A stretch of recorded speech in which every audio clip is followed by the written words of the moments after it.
Ils ont une DA de fou furieux. Enfin, vraiment, tout est bien travaillé. Le site est excellent UX, excellente navigation. Propre.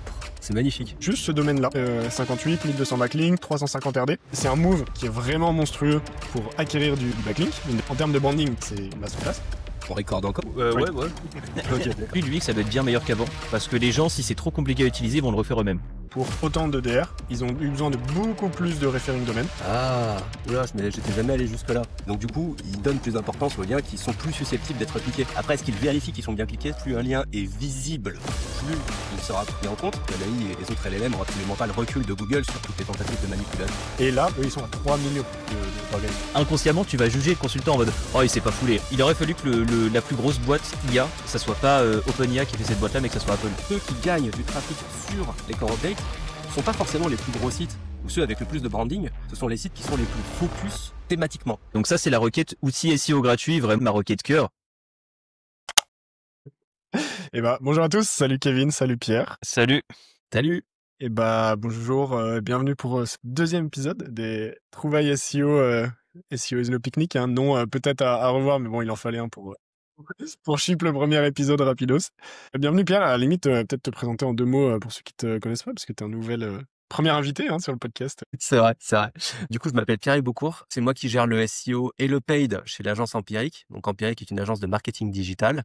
Et ça fait à peu près 10 ans que je fais du SEO en agence. Et puis, je fais un petit peu de SEO à côté de l'agence. Donc, pour ceux qui ne connaissent pas, le principe, c'est chaque semaine, on vous partage une petite trouvaille SEO avec un feedback un peu technique, ou en tout cas un peu plus expert que ce qu'on peut avoir sur d'autres contenus, en vous permettant de creuser un peu le sujet, couper mes notifications. Donc au programme, juste pour teaser un peu, moi j'ai de la strat d'acquisition de liens et de branding. Kevin, si je me souviens bien, c'est plutôt du nav boost UX.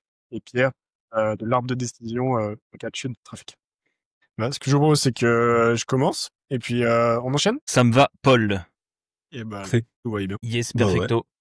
Ok. Alors la dernière fois, on a parlé backlink avec du hack WordPress, un autre que j'ai squeeze. Et aujourd'hui, je voulais vous parler de Oatly. Je sais pas si vous connaissez. Du tout. En gros, c'est une marque US qui fait des trucs au lait d'avoine. C'est juste ça qu'il faut retenir. Ils ont une DA de fou furieux. Enfin, vraiment, tout est bien travaillé. Le site est excellent UX, excellente navigation, etc. Donc, tu vois qu'ils font des énormes efforts de branding. Évidemment, vu qu'ils sont sur du sujet un peu vegan, végétarien, ils ont des détracteurs, ils les attaquent. Ils attaquent des particuliers, lobby du lait, des trucs comme ça. Et ils ont lancé un site qui s'appelle Fuck Oatly pour, en gros, faire le point sur toutes les attaques qu'ils ont eues, parce qu'il y en avait qui étaient parfois justifiées, sur lesquelles ils ont évolué. Et en gros, ils partagent leurs trucs. Je vais vous montrer un peu le site, parce que J'aime beaucoup la démarche déjà. Ouais, hyper transparente. À chaque fois, ils sont plutôt bien carrés. Donc là, vraiment, tout est trop beau. C'est propre. C'est magnifique. Tac. Bref, et en fait, à chaque fois que tu cliques, tu tombes sur un problème et leur réponse. Donc, il n'y a pas de contenu dupliqué, des captures d'écran, peu de maillage interne, etc. Ce que je voulais vous montrer, c'est que quand on est là, en lien externe, hop, lien externe, il y en a que 2. Il y a leur site et un autre site. Donc, avant de creuser là-dessus, je vais vous montrer un peu les métriques. Faculty, ils ont, donc c'est juste un move marketing.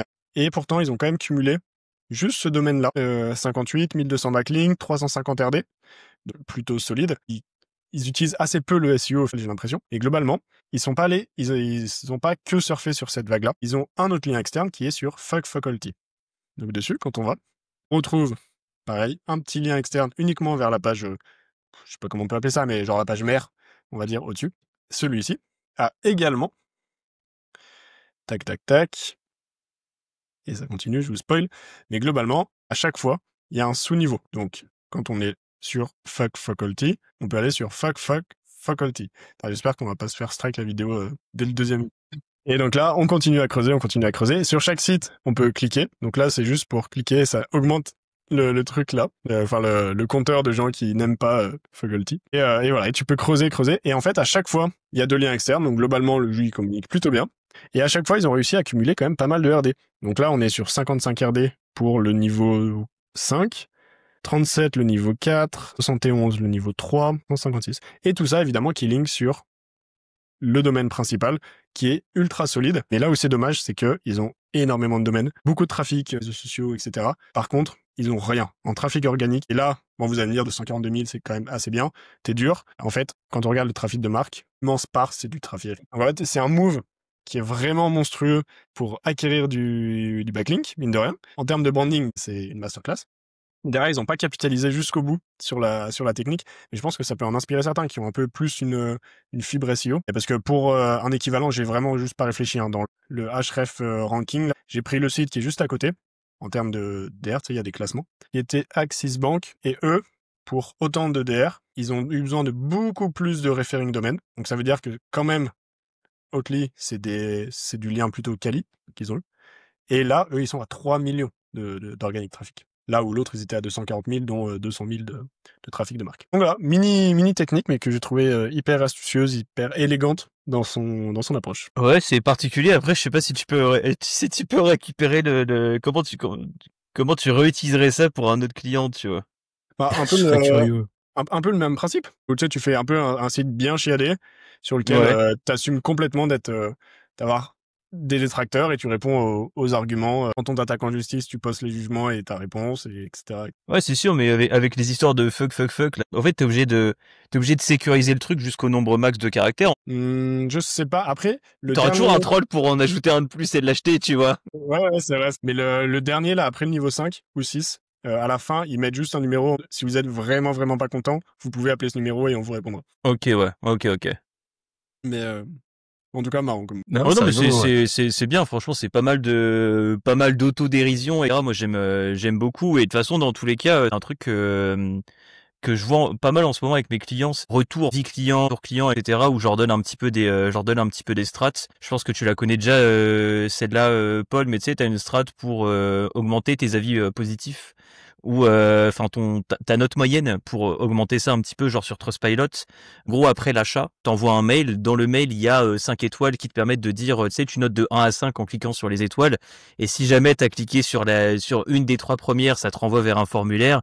Et si jamais tu cliques sur la 4e ou la 5e, ça te renvoie vers un Trustpilot. Mais ça, c'est le genre de truc que je commence à donner à mes parce que je l'ai vu, c'est une nana dont le business, c'est de faire du SAV. Genre vraiment, leur entreprise, leur but, c'est de faire du SAV. Mais ça, et en gros, ce que je trouve aussi intéressant dans cette démarche-là, c'est que si les 3 premiers, tu leur donnes un formulaire pour dire à quel point ils sont pas contents, bah ça évite, entre guillemets, qu'ils aillent le faire autre part sur Internet, et qu'ils aillent se déchaîner à faire un article, à foutre des avis négatifs un petit peu partout. Ce qui est intéressant, c'est avec Oatly, je connais pas du tout la marque, donc je sais pas du tout, mais est-ce que eux déjà, donc ils ont fait un petit peu tout ce truc-là pour les détracteurs, mais est-ce qu'ils ont déjà, eux, en interne, vraiment tout un process qui leur permet de recueillir tous ces trucs-là, et est-ce que c'est bien accessible? Parce qu'en vrai, un client insatisfait, une fois qu'il a pu gueuler, en vrai, c'est bon. S'il a pu gueuler auprès de ton SAV ou autre, tu lui as vraiment donné les moyens de le faire, il est moins motivé après à aller sur Trustpilot pour vraiment te descendre encore une fois. C'est vrai. Non, j'ai découvert la marque avec ça. Donc, je la connais Ok, pas. ouais, ok. Je sais pas du tout comment ils gèrent les avis derrière. Mais j'imagine que, enfin, ils ont l'air assez bons hein, quand même niveau branding Ouais. et e-rep. Donc, j'imagine que c'est plus ou moins bien géré de leur côté. Non, mais c'est sûr que je trouve ça vraiment intéressant. Bah, en fait, quand tu vois, genre, tu sais, avec l'IA, genre, tu demandes à l'IA je sais pas, de te conseiller un restaurant à Paris, j'en sais rien, tu vois. Elle va juste aller récupérer Google My Business, les avis, la note moyenne et éventuellement le contenu des avis. Et elle va se baser sur ça. Donc du coup, tu as vraiment ce côté où tu te dis, bah, à travers tout Internet, les IA, vu qu'elles ont pas d'autres moyens de savoir si un produit est meilleur que l'autre, elles vont aller consulter les avis. Donc c'est important aussi de peaufiner ça. Là où un utilisateur peut un peu plus faire la part des choses, une IA, elle va juste te conseiller les mieux notés, ceux qui ont les avis les plus élogieux, etc. et qui n'ont pas l'air d'être des faux avis. Donc je pense que c'est un peu plus notre... genre le genre de truc sur lequel on doit agir, je pense, c'est auprès des clients, tu vois, genre, où on doit faire force de proposition un petit peu au-delà du SEO, quoi. Il m'est arrivé sur pas mal d'audits là récemment de dériver plus sur du marketing que du SEO pur. Parce qu'en l'occurrence, on a pas mal de grosses marques qui sont venues nous voir parce qu'elles perdaient des positions sans forcément comprendre pourquoi. Ce qui va d'ailleurs introduire le point que je présente aujourd'hui. Une corrélation qu'on avait observée, c'est que si tu as des KPI SEO qui sont quand même assez forts, genre tu as beaucoup de liens qui pointent vers ton site, tu as des pages qui sont bien optimisées, etc. Mais que à côté, tu as des volumes de recherche sur la marque qui diminuent. En fait, il y a une belle corrélation entre les volumes de recherche sur la marque qui diminuent et l'évolution du trafic hors marque. C'est-à-dire que quand les gens arrêtent de te chercher, en réalité, tu perds des positions même sur des mots-clés où il n'y a pas la marque. Du coup, on en arrivait à se demander, ok, mais pourquoi on en est arrivé là? Et en fait, tu te retrouves à faire des recherches sur le positionnement prix de ton client, sur les avis du client, sur les retours du service après-vente, comment est-ce qu'il est positionné par rapport à la concurrence, c'est quoi le message, c'est quoi la cible, est-ce que le message est adapté à la cible? Et en fait, t'as des clients, ils arrivent pour un audit SEO et puis ils repartent en fait avec une remise en question d'une partie de la strat marketing. Alors moi j'ai une piste là-dessus qui est au final, la manière dont je vois le maillage interne, c'est de dire à Google, de donner un texte à Google, par exemple, SEO gratuit, tu donnes ce texte-là à Google, et À tout hasard. à tout hasard, tu vois. À tout hasard. Tu donnes ce texte-là à Google et les gens cliquent dessus et Google se dit, et l'utilisateur arrive sur la page derrière et Google se dit, ok, le mec il a cliqué sur ce texte-là et la page qui a arrivé dessus, il reste. Et en gros, pour moi, c'est au-delà même de la sémantique, de tout ce que tu veux, etc., c'est une manière de montrer à Google que cette page-là est une bonne page pour ça. Est-ce qu'il n'y a pas un petit peu cet événement-là aussi avec le trafic de marque? Si tu divises par 10 ton trafic de marque, tu as moins d'utilisateurs qui vont aller cliquer sur des encres exactes et du coup donner de la force à ces pages-là via le NavBoost. Ah, oula, j'étais jamais allé jusque-là. Moi, j'ai vu dans les leaks en l'occurrence que plus un lien est visible, Ouais. plus il sera pris en compte. Ça, pour le coup, c'est vraiment marqué noir sur blanc dans les leaks. Ouais. Après, est-ce qu'un bon lien est forcément un lien qui est cliqué? Ça, j'ai jamais fait l'expérience pour le valider ou l'invalider. J'ai jamais creusé vraiment, tu sais, j'ai jamais fait du A/B testing ou quoi que ce soit, mais c'est vraiment le ressenti que j'ai, c'est en gros les liens sur tes sites, le texte du lien, c'est vraiment une manière de montrer à Google et l'utilisateur va cliquer sur un lien qui a ce texte-là. Qu'est-ce qui se passe après qu'il ait cliqué sur le lien? Ouais. Non, mais c'est une bonne remarque. D'ailleurs, c'est un truc qu'il y avait dans les leaks, c'est qu'en fait, Google essaye de simuler le trafic depuis la page d'accueil vers les autres pages du site. Donc, du coup, il donne plus d'importance aux liens qui sont plus susceptibles d'être cliqués. Après, est-ce qu'il vérifie qu'ils sont bien cliqués? Ça, je sais pas. Ça, on a tous un peu nos hypothèses, mais ça serait un bon test à faire. Après, je pense que pour le protocole de test, plus calé à la limite ici, c'est Paul, hein, c'est lui qui a fait tous les tests là qu'il a présenté sur LinkedIn. Il est calé en protocole de test. La dernière fois, j'étais comme un gamin. La dernière fois, quand on faisait, non, mais c'est pas encore sorti, mais du coup, le dernier podcast, on avait un peu cet aspect-là où je vais montrer des tests que j'ai faits, par rapport à tes textes blanc sur blanc, etc. Oui. Et direct, j'avais eu ces réflexions-là, mais direct, il m'a dit les réflexions que j'ai eues, c'est en mode, ah ouais, mais t'as pas vérifié ça? Ce cas-là, on sait pas exactement si c'est ça ou si c'est ça. D'ailleurs, j'ai sous les yeux là un petit papier que je me suis fait avec tous les trucs qu'il fallait qu'on teste avec vraiment ta méthode, mais les différentes variantes, si jamais ça te chauffe. Parce que pour redonner un peu de contexte, Pierre, tu te rappelles du test que vous aviez fait avec Yann où vous mettiez du texte en blanc sur blanc? Ouais, et on a demandé aux IA de visiter la page et en fait, elles ont pris en compte le texte en blanc sur fond blanc qui était un prompt et qui leur demandait d'agir d'une certaine manière. Du coup, en gros, en voulant reproduire ce test-là, quand j'ai voulu reproduire, en gros, j'ai mis vraiment la même couleur sur la même couleur et le style, j'ai appliqué au paragraphe. Et ça a pas marché. Ah bon? Ouais, le texte, faudra que tu ailles voir le précédent podcast, mais en gros, c'était un test. Et ça, non, mais ça a pas marché, mais ce qui a marché, c'est de donner une classe, et de pas donner le style directement au paragraphe, et ensuite la classe, je vais pas donner exactement j'ai pas donné la même couleur. T'avais un blanc qui était FFF, et il y avait un blanc, c'était F4F, donc un peu moins blanc que blanc, et ça marchait. Intéressant. Du coup, ça voudrait dire qu'en fait, il détecte si c'est blanc sur fond blanc, mais si c'est blanc très clair sur fond blanc, ça passe. C'est le test qu'on doit faire avec Polo. Ah, je suis curieux. Ça serait drôle. Ouais, mais t'as vu la dernière fois qu'il y avait, il y avait ce... Donc je sais pas, on va pousser ça à la limite parce que du coup j'ai pas eu le temps de le faire là, mais pour le prochain épisode on arrive avec un truc béton et on saura exactement. Je te ferai les tests si tu veux, Paul. Ça y est, pas de souci. Après avec Yann, je crois qu'on avait inventé un terme complètement stupide, les biorésonateur, faux truc comme ça. Et on avait mis la même instruction sur plusieurs sites. Et en fait, quand tu tapais le mot-clé, tu avais plusieurs sites de la SERP qui contenaient en blanc sur fond blanc l'instruction. Ouais. Et je me demande si c'est pas ça qui a joué aussi, en fait. C'est que quel que soit le site qu'il a visité, il a reçu la même instruction. C'est possible. Ma piste avec Paul, c'était que parce qu'au final, tu sais, quand je lui posais des questions par rapport au morceau de texte en question, qui n'était pas sur la page, il disait non, il y a pas ça. Genre vraiment, il me disait vraiment texto, non, ça n'a jamais, parce que le texte en question parlait de Ferrari bleu. Il me disait non, t'en as jamais parlé sur la page. Vraiment, il était mordicus là-dessus. Et en gros, je me dis qu'il a vraiment pas ce contexte-là. Et en gros, l'hypothèse que j'ai, c'est que l'outil qui récupère l'outil qui sert à GPT à récupérer ces textes-là, Comme ça, Ok, le d'accord. LLM, lui, n'est jamais vraiment exposé à ce texte-là. Ça paraît chaud hein, de détecter exactement sur quel fond c'est, parce que c'est tellement facile, c'est de déplacer tes Bah, blocs. oui et non. En vrai, tu peux calculer ça, j'avais voulu le faire, dis-toi, à un moment sur SEMrush, c'était calculer les blocs paragraphes, calculer la lisibilité. Tu peux le calculer, en fait. Mhm. Et du coup, bah, si t'as lisibilité 0, techniquement, c'est pas récupéré, tu vois. C'est juste des contrastes. Pas si partir là-dessus, moi c'est ce qui me semblerait aussi le plus logique, mais du coup ça veut dire que le F4, Ah F4, oui, ça aurait F4, pas dû. Non, mais ça aurait pas dû. Mais en gros, c'est du coup, mais c'est peut-être dans cette veine-là, mais pas exactement ça, tu vois. des seuils vraiment Ouais, hardcore. ça serait intéressant à creuser. Ah, mais En tout ça, cas, il y aura une réponse la prochaine fois. bah, je suis curieux. Je vais regarder le prochain. Non, mais par contre, ce qui est sûr, c'est que on constate quand même quand on regarde un petit peu les techniques géo qu'on voit fleurir un peu partout, c'est que OpenAI et les autres LLM ont absolument pas le recul de Google sur toutes les tentatives de manipulation. Ça, je suis d'accord avec toi et c'est un peu comme, moi, je trouve que la manière dont, c'est ce que je sais plus si je l'avais dit à Paul la dernière fois, mais en gros, je trouve que la manière dont est gérée l'IA en général, il aurait fallu que la plus grosse boîte IA, ça soit pas OpenIA qui a fait cette boîte-là, mais que ça soit Apple. Je trouve que si Apple avait fait ça, il y aurait eu une philosophie, une manière de gérer les choses, une manière d'envisager les problèmes. Genre, t'aurais jamais eu l'histoire de Sam Altman qui nous dit que va y avoir je sais pas du tout où est-ce que c'en est ça, mais que va y avoir une version un peu sexy de GPT qui va sortir où tu peux avoir des conversations tendancieuses. Mais de la vie, Apple aurait relâché ça.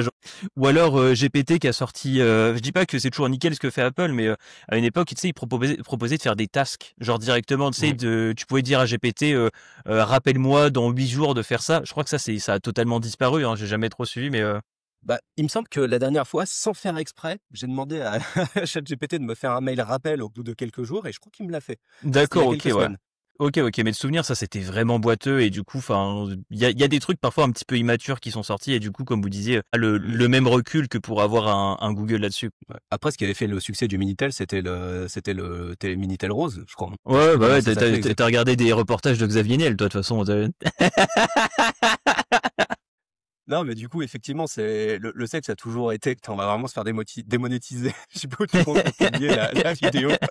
Mais le sexe a toujours été un moyen de démocratiser une nouvelle technologie. Oui, bah c'est sûr. C'est là où souvent t'as les pratiques les plus douteuses. C'est Exactement. là où t'apprends le métier. Et c'est là où ça paye aussi le plus. Ouais, ça je me doute bien. Mais je crois que c'est Musk hein, qui voulait faire un peu une IA sexy aussi dans cette veine. Bon, de toute façon, en tous les cas, sans rentrer trop dans le débat philosophique, c'est sûr qu'il y aura de la demande. Tu proposes le produit, il est bien fait, c'est sûr que tu auras de l'achat. La fiction avait grave anticipé le truc, hein. T'as le film Her avec Joaquin Phoenix de 2012, je crois. Et à l'époque, je me disais, waouh, tu sais, genre, je trouvais l'idée intéressante, mais je me disais, mais jamais je verrai ça de mon vivant, ou alors dans 40 ans. Je pensais pas que moins de 10 ans après, ça serait déjà techniquement possible. Dès que GPT 3.5 est sorti, il y a déjà eu des services C'est intéressant à étudier d'ailleurs, je pense, pour un petit podcast. pour le côté un peu C'est un plus bon philo sujet. du truc. Bon, messieurs, est-ce qu'on n'enchaînerait pas sur le prochain ici? Yes. Allez, bah du coup, c'est à moi, c'est ça? Bon, tu peux y aller, ouais, t'as dit que ça serait une bonne intro, donc vas-y, assume. Allez, ça marche. Bon, alors je sais pas si ça va être intéressant à présenter, par contre. Ok. Mais le concept, c'est que on a pas mal, c'est ce que je disais tout à l'heure, en fait, on a pas mal d'entreprises là récemment qui sont venues nous voir parce qu'elles perdaient du trafic alors qu'elles faisaient tout bien en SEO. Les articles étaient optimisés, ils faisaient du netlinking, ils avaient un maillage interne nickel, chaque page était pensée pour répondre à des mots-clés. Ça faisait des années qu'ils rédigeaient encore et encore et encore. Et à chaque update, ils se prenaient des moins 10%, moins 20%, moins 30%.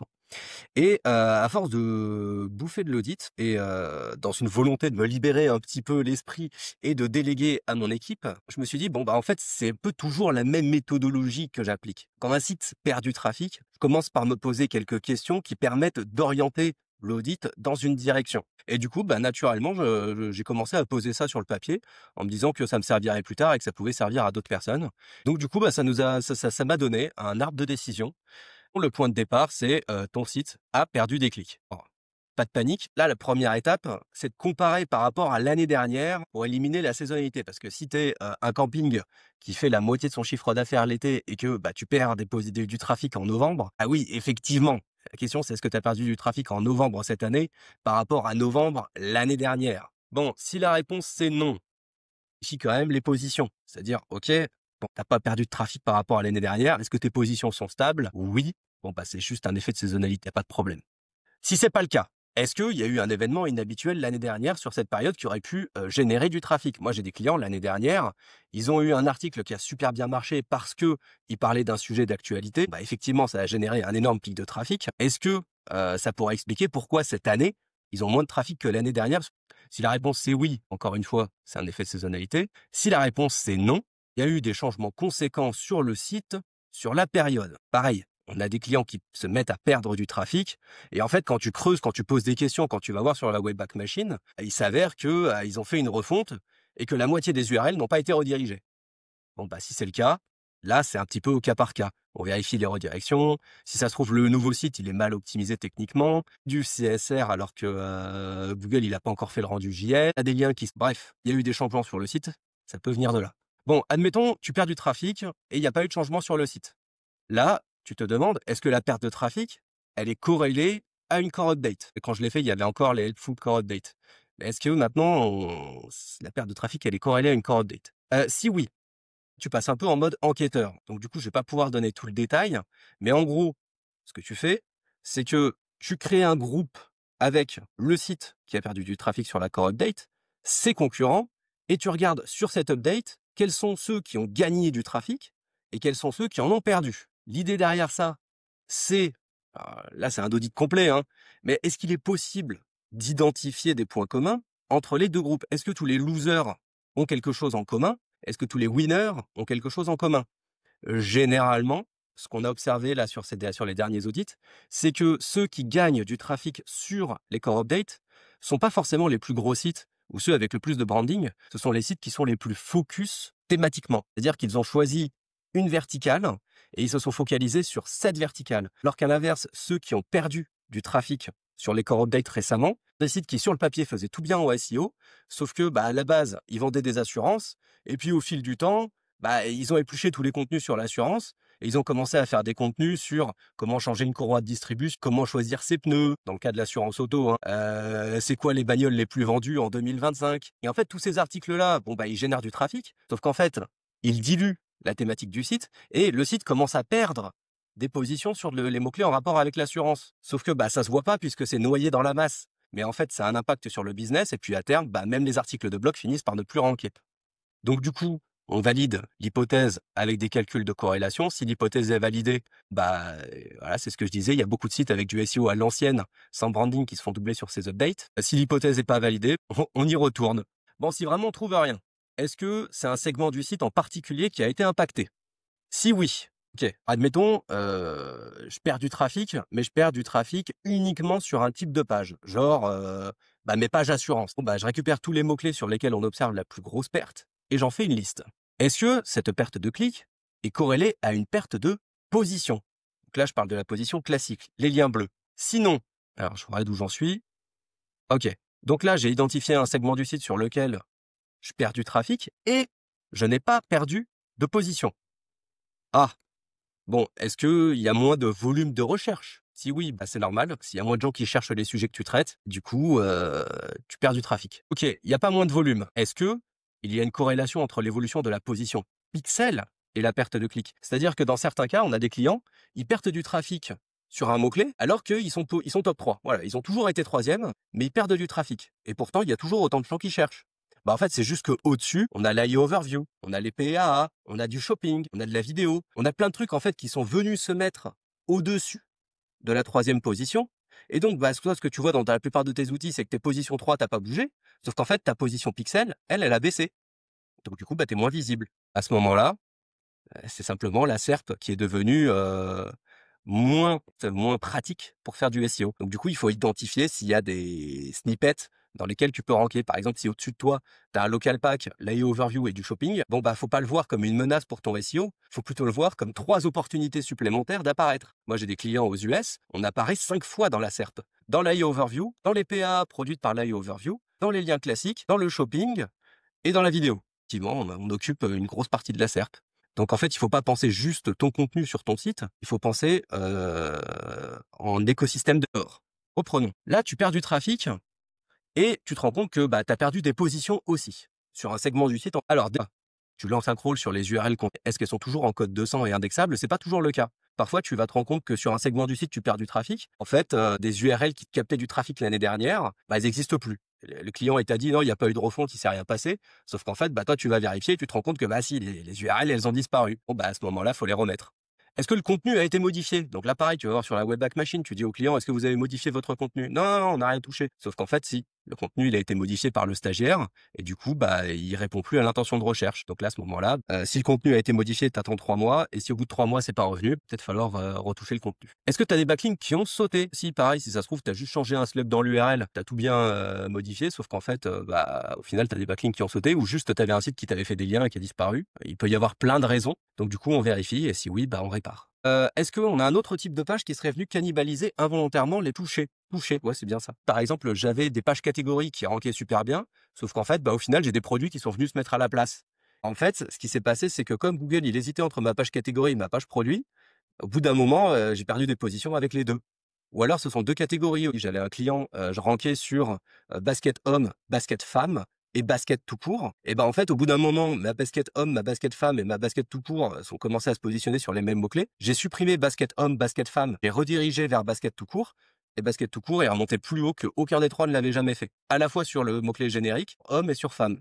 Donc, du coup, il faut bien vérifier que tu n'as pas plusieurs URL qui rentrent en top 10 et quand l'une monte, ça fait descendre l'autre. Parfois, tu peux avoir plusieurs URL qui sont en top 10, mais elles ne répondent pas à la même intention de recherche. T'en as une, c'est du shopping, l'autre, c'est de l'informationnel. Effectivement, tu peux occuper 2 places dans le top 10.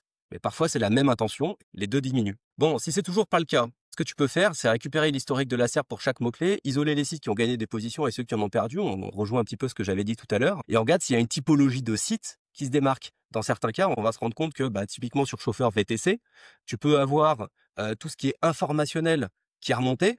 Et du coup, comme tout ce qui est informationnel remonte, tout le reste descend. Par exemple, réserver un chauffeur VTC. Donc du coup, tu peux avoir parfois des typologies de sites qui remontent par-dessus d'autres typologies. Si c'est le cas, non, tu peux pas faire grand-chose. Admettons, c'est toujours pas le cas. Là, ça commence à devenir compliqué. Est-ce que tu as bourriné en netlinking? Si oui, tu désavoues, tu modifies tes encres et tu pries Google pour qu'il te pardonne. Ok, bon, toujours pas. Ça devient chelou. Vérifie que t'as pas une attaque de négative SEO. Donc, tu prends ton texte, tu regardes si dans Google, t'as pas un autre site avec exactement le même texte. Si oui, c'est une tentative de négative SEO. Sinon, effectivement, c'est pas un arbre de décision gratuit trouvé sur Internet qui va répondre à ton problème. Là, il va falloir creuser un peu plus. Voilà, je sais pas ce que vous en pensez, c'était un peu long à présenter, mais j'ai l'impression que ça couvre un peu tous les cas dans lesquels un site perd du trafic. Moi, celui que j'aimerais pas être, c'est l'expert qui est contacté à la fin de l'arbre, là. Une chance. Ah ouais, c'est que vraiment... Là, faut qu'il demande à Paul de faire son protocole de test, parce que là, je vois que ça comme solution. Il y a pas... Non, un des cas là que j'ai eu très récemment, c'est juste le site était monstrueusement lent depuis une date clé. Toute la partie e-commerce avait drop. Ah ouais. Peut-être vérifier les correct vitals. C'est vrai, ça y est, ça, dans ton arbre de décision, ça les correct vitals? Ah, c'est une bonne question. Je crois pas. Attends, je suis en train de retourner voir là. Parfois, tu peux avoir genre migration de serveur, genre le mec, il avait une machine dédiée, il passe sur un vieux mutualisé. Tout à coup, ça tourne beaucoup moins bien, tu vois. Ouais, il y a une étape sur est-ce qu'il y a eu des changements conséquents sur le site sur la période de. Mais alors là, le problème en fait, c'est que souvent le client il va te dire non, il n'y a rien qu'à changer, sauf qu'en réalité, si il a fait des changements. Donc ouais, bonne remarque. Il faudrait que je rajoute des étapes sur la partie technique. Mais c'est déjà bien. Et en gros, ça sera linké quelque part ou c'était un document privé? Moi, je peux le rendre public, ça me dérange pas. Ça, et en gros, quand t'as des trucs comme ça, tu sais, tu le dis au tout début, de toute façon, parce que les gens, ils vont être là en train de prendre des screens, des notes, etc. et ils sont pas focus, tu vois. Les gens, derrière, ils sont pas focus. C'est pour le dwell time. Faut que les gens regardent la vidéo jusqu'au bout. Et c'est cool. Je t'avoue que j'ai jamais fait d'arbre de décision comme ça. Moi, j'y vais vraiment à l'instinct, au feeling, tu vois. Comme ferait un Bourrelli, tu vois. Je sens la serpe, je sens le. En fait, j'ai un audit, je l'ai fait comme ça. Et en fait, la plupart du temps, les audits, quand ils viennent nous voir, les mecs, c'est que vraiment, ils ont vu 3 ou 4 agences avant et ils ont rien trouvé. Donc, les gars, ils arrivent. Et en fait, assez vite, il va falloir trouver une méthode. Et puis surtout, j'en avais marre de le faire moi-même. Donc, du coup, je voulais que mon équipe puisse prendre le relais. Sauf que tu peux pas leur dire, va renifler la SERP. C'est pas possible, ça marche pas quand tu bosses tout seul, ça. Tape le mot-clé dans Google et essaye de sentir pourquoi le site, il descend. Dans cette veine-là, mais vraiment cette année, je sais pas pourquoi, mais beaucoup de contacts de gens qui venaient vraiment sur du coaching parce qu'ils avaient perdu des positions sur une SERP un peu spécifique. Et du coup, j'avais un tout petit outil, je sais pas si je t'ai déjà montré, Pierre, et Kevin, je pense pas que tu l'aies vu passer. Attends, je peux partager en 2 secondes. Et qui, moi, m'a pas mal dépanné. Désolé, je vais afficher tot à l'écran. Ah, Vas-y, oh, vas-y. self-promo, là. Moi, je sais que je l'utilise assez souvent. Moi, En on m'a gros, dit tu de mets mettre des scotch sur l'écran. Bah, je l'ai fait, mais je sais pas si ça va. en gros, tu mets ton URL web archive de la date ou genre c'était vraiment en post-refonte. En gros, qu'est-ce qui a pu changer? Donc, tu mets l'URL web archive à une date donnée, tu as ton Ouais. URL actuel.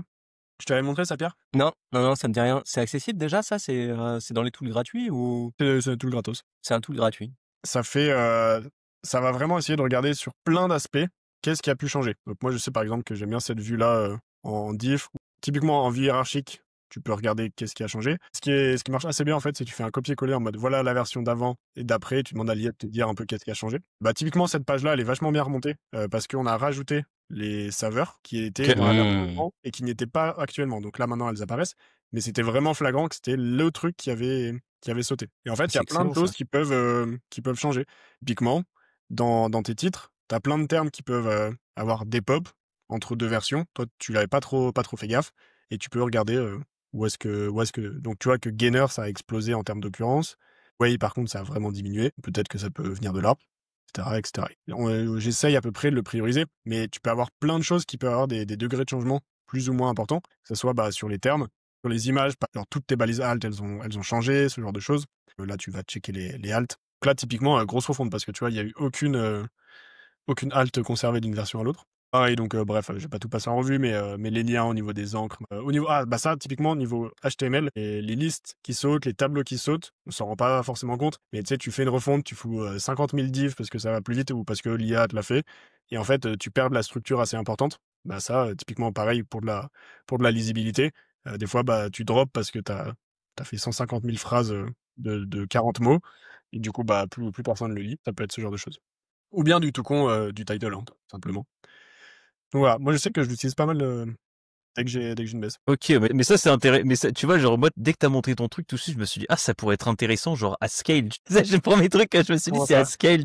Alors, Genre d'avoir vraiment, de quoi? alors, en mode tu crawles tout un site et tu fais ce. Ouais, t'as une liste d'URL, t'as une liste d'URL et derrière tu utilises bah j'imagine que toi tu passes par l'API, il doit y avoir une API sur Wayback et toi tu passes par l'API, tu récupères ou c'est Même un pas. URL. Ah non, c'est directement un URL. Ok, ouais. Mais Ok. vu que c'est à toute petite dose en fait, je passe pas par l'API. Ok, ok. Mais du coup, ouais, voilà, tu fais ça at scale et après une refonte, tu vois, tu reprends toutes tes URL post-refonte, tu regardes déjà si elles existaient avant, si elles sont redirigées ou des trucs comme ça et qu'est-ce qui a pu changer. C'est un gros truc quand même, hein, parce qu'il doit y avoir tellement de cas spécifiques. C'est un gros morceau. Ce que tu peux faire, c'est au lieu de mettre ton URL Wayback Machine, c'est peut-être mettre l'URL d'un concurrent qui a pop dans la SERP et voir un peu les différences avec toi. Ouais, c'est sûr, ouais. C'est vrai que ça peut, ouais, ça demande. Mm. Ouais. Carrément. Non, c'est cool. Récemment, le niveau en SEO a monté de ouf parce que les gens sont capables de faire des outils, donc ils sont capables d'avoir des infos qu'ils n'auraient jamais eu avant. Avant, on était dépendant de ce qui existe déjà. Aujourd'hui, on peut créer, on a envie de voir un métrique, on peut le créer. C'est vraiment différent. Et on voit d'ailleurs, Paul, que maintenant, tu as un peu plus l'approche dev parce que là, tu nous fais des équivalents de guide diff entre des versions de page. Mais en fait, c'est pratique, hein. Moi, j'aime beaucoup cette approche. Non, ouais, c'est cool. Merci pour l'autopromo, Paul. Tu vas voir le tool sur Quick bientôt. Ouais, Dans les c'est outils demain. gratuits, audit post-refonte Sauf at qu'il scale. C'est ça, c'est ça. Il te le fait gratuitement. C'est Kevin qui paye. En ce moment, j'ai des gens, je sais pas pourquoi, je reçois plein de mails en mode, pourquoi il y a plus 10 crédits gratuits par jour sur Semrush. Genre vraiment, j'ai vu ça aujourd'hui, je suis là en mode, bah écoute, ça coûte de l'argent. Et parce que t'as changé de modèle? Jusqu'en décembre de l'année dernière, c'était illimité. Après, je suis passé à 10 par jour. Après, je suis passé à 5 par jour. Et aujourd'hui, je suis à 2 par jour. En fait, en gros, quand c'était limité, il y a un jour où il y a un mec qui a full abus. Il a fait 1500 dans la journée, c'était n'importe quoi. En gros, il a fait sauter ma clé OpenIA parce que moi, je mets des crédits sur ma clé OpenIA. Je mets pas la carte en illimité, je mets des crédits comme ça s'il y a des problèmes, je vois. Quand j'étais à 10 par jour, bah, les gens, ils faisaient du multi-compte. Genre, ils faisaient 20 comptes. Toujours dans l'abus, 5 par jour, ça existait encore. Depuis que je suis à 2 par jour, ça existe plus. Je check les IP, je fais des rapprochements. Genre, sur telle adresse IP, il y a plus d'abus à ce niveau-là. Mais nous, on avait tellement d'abus, moi je passais à un par mois, hein. Un crédit Ah oui, par ouais, mois. ouais, non mais, non, mais c'est Sur ça, la c'est que paye. les gens, ils vont toujours forcer à mort sur les trucs gratuits. Bon, bah, tant pis, hein. Après, ça fait de l'acquisition, mais bon, faut quand même rentrer dans ses frais. Et Kevin, il m'avait montré, il avait créé un graphe où il avait mis, il y avait le compte mère avec tous les comptes qui étaient reliés au compte mère et chaque sous-compte était lui-même relié à d'autres comptes. Et ils se partageaient les briefs entre eux. Ouais. C'était tout un réseau. Ouais, non, mais C'était non, terrible. c'était incroyable. Bon, j'avais fait un truc, ouais, pour étudier les réseaux parce qu'en mode, je voulais démasquer les gens qui abusaient et franchement, t'avais vraiment des abus, des abus. Mais ce qui était grave intéressant, c'est que du coup, le mec, en gros, ils avaient, ils avaient genre 10 comptes. Ils faisaient les briefs sur les 10 comptes et ensuite, ils allaient sur le compte mère et ils redemandaient le même brief. Et comme moi, les briefs, une fois qu'un brief est généré, coûte plus de crédit à personne. Du coup, c'est comme ça qu'ils retransvasaient tout sur le compte principal. Très smart. L'ingéniosité qu'il faut et surtout le temps que ça demande. Ouais, Parce qu'en mais fait, ça, c'est ce que je me dis toujours. Je le me dis, brief, il est à 10 centimes. c'est stratosphérique et du coup, ils ont pas des projets stables dans le temps et du coup, ils font juste moins de thunes. Enfin, que les gens réalisent pas ça, ça me fume. Genre, la quantité de temps perdu pour du gratuit. Moi, j'aime bien ramener ça au taux horaire. Je me dis, bah non, mais ça coûte ultra cher de le faire à la main, je vais payer. C'est ça. Mon temps coûte plus cher que 10 centimes, en fait. C'est ça, ouais. Moi, je sais que j'utilise beaucoup FigJam, par exemple, et là, j'ai passé les 2 derniers jours, j'ai voulu refaire FigJam. Je sais pas si vous connaissez FigJam. C'est un Non, c'est outil quoi de déjà ça? moodboard, un peu comme Miro. Globalement, c'est un équivalent de Miro. Ah ouais. J'en avais marre de payer, parce que moi, mes clients, je les amène dessus. Moi, les audits, je les fais dessus, etc. Et j'en avais marre de payer un bras à chaque fois. En fait, à chaque fois que tu veux ramener une personne, si tu veux qu'elle puisse éditer le truc, tu dois payer sa place par mois. Et si t'as 10 clients, tu te retrouves à payer 80 balles par mois juste pour que le mec il puisse écrire 3 mots parce qu'il va jamais s'en servir. Et je me suis dit, vas-y, je vais le refaire. J'ai passé samedi et dimanche dessus. Bah à un moment j'ai give up, j'ai dit non, c'est bon, c'est un peu trop là. C'est un peu trop, je suis mieux de payer 80 balles par mois plutôt que de perdre une troisième journée de mon temps. Mais ouais, ça c'est quand même rigolo. Et de toute façon, même ça par contre, c'est une trend, hein, qu'on a en ce moment. Genre plus en plus les gens ils font leur propre truc plutôt que d'acheter un truc qui existe déjà. Enfin ça, je trouve que ça existe de plus en plus. T'en es l'exemple même, Pierre. Bah, on a le problème à l'agence où en fait, dès qu'on file un client à un consultant, il va recréer toute la stack d'outils qu'un autre avait déjà créé sur le bench d'à côté, quoi. Et du coup, c'est super compliqué de dire aux gens, attends, ça existe déjà, il l'a fait. C'est ça, mais ah ouais, mais il y a pas le bouton de truc de machin. Le secret, on va dire, pour ce genre de truc-là, c'est ce qu'on appelle les microservices. En fait, en gros, de se dire, au lieu de créer un outil à part entière, tu vas créer un microservice et ce microservice-là, il sert à faire un truc en particulier. Par exemple, tu fais un microservice, récupérer les backlinks via SEMrush, par exemple. Et en gros, cette data-là, elle est à un seul endroit, t'as une seule API qui gère ça et tu gères ça de cette manière-là. Moi, j'ai une API comme ça qui me sert juste à ça. C'est en gros, c'est une sorte de conglomérat où à chaque fois que j'ai besoin d'une nouvelle information, je le crée sur cette API-là et je crée l'endpoint pour cette API-là. Mais en gros, ouais, c'est fonctionner en microservice pour éviter de refaire le truc et du coup avoir plus un truc central, une interface centrale. Projet GitHub central dans lequel les gens ils peuvent ajouter des vues et comme ça ils voient si ça n'existe pas déjà. D'accord, ok. Bon, je crois que je visualise. Le gros souci avec jouer avec cette trend, c'est que certes, ils peuvent faire n'importe quoi. Justement, en fait, souvent, ils font n'importe quoi parce que t'as plus la barrière technique. Enfin, le nombre de gens que je vois qui font des calls rien que sur l'API dot éclaté, où tu vois que c'est Claude ou OpenAI qui a fait le code et ça t'envoie n'importe. Et du coup, j'ose pas imaginer la logique qu'il y a derrière pour la logique métier, tu vois, derrière leur petit tool SEO. Donc le problème, c'est que quand t'as pas les bases, en fait, tu fais les tools mais qui partent sur du sable. Ouais, mais c'est ça. Je prends l'exemple, j'en parlais avec Debo il y a pas longtemps. Elle a fait un outil où elle se sert de l'API d'Alloscan et elle gardait pas en cache les réponses d'Alloscan. Donc à chaque fois, elle refaisait la requête et du coup, tu crames des crédits. Et ça, c'est des trucs auxquels tu penses pas du tout. Mais c'est vrai qu'il y a un peu un gap entre le niveau des gens et ce qui est possible de faire aujourd'hui avec l'IA et les gens vont beaucoup faire n'importe quoi. Ça peut être un peu dangereux. Au-delà de réinventer la roue H24. Il y a le côté boîte noire aussi, moi, que j'ai pu constater. Le consultant, il a une boîte avec un bouton. Il met son input, il appuie sur le bouton, il reçoit un output. Il pense que pour passer de l'input à l'output, il s'est passé ça, ça, ça et ça. Sauf qu'en fait, en réalité, quand tu ouvres le capot, tu te rends compte que pas du tout. Et donc, du coup, en fait, il s'appuie sur le résultat en pensant qu'il a été calculé d'une certaine manière, alors qu'en fait, il n'a pas été calculé de la manière dont il avait prompté. Bah, c'est pour ça que t'as des gens qui croient que des GPTs peuvent faire un audit SEO. Ah oui, c'est vrai. Parce que vu que tu sais pas ce qui s'est passé. Non mais vu qu'ils savent pas exactement ce qui se passe dedans, ils disent ah bah c'est genre réalistiquement ils envisagent pas que c'est impossible. GPT va jamais crawler tout un site, stocker la data, enfin il va inventer des trucs. Ouais, mais comme tu lui as demandé de se comporter, ouais, vas-y. Non mais je sais pas, je me demande comment toi tu le traites, Kevin. Justement, vu que maintenant n'importe qui en soi peut faire un tool comme ce qu'on a d'optimisation sémantique. L'enjeu qu'on a nous derrière, c'est de le crédibiliser en montrant qu'il y a eu de l'effort, de la réflexion, qu'on s'est basé sur des tests métiers, sur des trucs comme ça. Et en fait, si tu fais ça, ton UX, elle devient vachement plus complexe à Ouais. gérer, parce que tu as besoin de montrer qu'il y a de l'expertise derrière, sauf que du coup, c'est moins utilisable. Enfin, moi, je le constate cette année beaucoup plus que toutes les autres années d'avant. En fait, le truc, c'est que bah, déjà, tu as cet aspect-là où aujourd'hui, l'UX, ça doit être bien meilleur qu'avant. Parce que les gens, si c'est trop compliqué à utiliser, ils vont le refaire eux-mêmes. Et en gros, pour moi, l'enjeu aujourd'hui dans les SaaS, c'est qu'il faut que le mec qui essaie de refaire ton outil refasse, mais il n'arrive pas à reproduire l'UX genre rapidement. Exemple, je suis très fier de mon outil d'analyse de log. Et je pense que tu te rends compte, Paul, en l'utilisant, que ça serait long de revenir à ça. Tu pourrais traiter la data, mais revenir à ça, revenir à ce côté-là après, tu vois, ça serait long. Et c'est ça, en fait, pour moi, le game, il est là, c'est qu'en fait, les gens se disent, je vais coder plus vite. Non, en fait, tu vas passer exactement le même temps. C'est juste que la partie purement logique, tu vas la faire vite, mais le plus gros de ton temps, le 80% restant, c'est de l'UX. Moi, c'est ce que je fais aujourd'hui. Et là, en ce moment, je suis en train de, voilà, spoiler, je suis en train de conceptualiser. Ça, j'ai toujours pas couché sur papier, mais je conceptualise SEMrush V3. L'UX, ça va repartir totalement de zéro, et je vais vraiment réfléchir l'UX différemment pour que même un mec qui a accès à cette data-là, qui peut reproduire cette data-là, là, c'est tellement pratique pour lui d'appuyer sur des boutons, trucs machin, etc., où il se dit, ouais, ça vaut pas le coup que je passe une demi-J ou une journée dessus par rapport au coût. C'est vraiment cet aspect-là de se dire, ok, l'UX est tellement bonne que je peux pas reproduire ça.